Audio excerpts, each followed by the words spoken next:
All right, so now we're gonna do a single lap seam. Now this is used in the case when you have two very thick fabrics that you can't make a true seam allowance. It would be too bulky. So maybe like leather or suede or vinyl.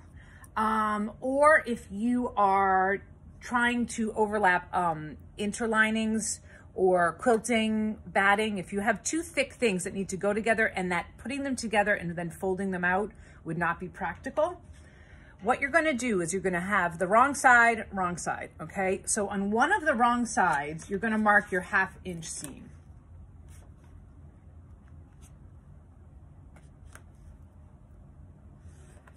Then what you're going to do is with the other wrong side facing the other one, you're going to line up that fabric with where the seam allowance wants to be. And what that is creating a 1/2 inch seam allowance on both pieces of material. You're then going to pin them together.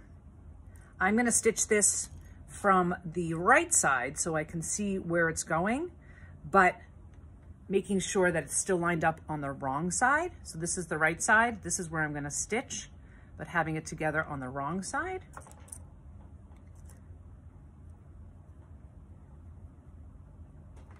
And I'm going to stitch very close to the edge of one of the pieces. Again, this is the right side. I'm stitching right to the edge.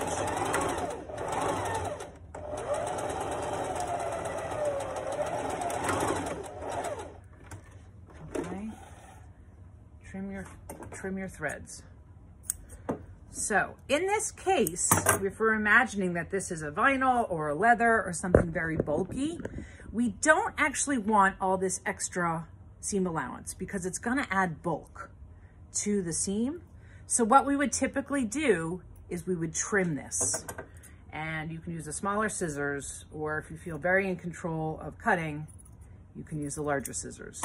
So you'll trim off as much as you can to make a nice clean seam.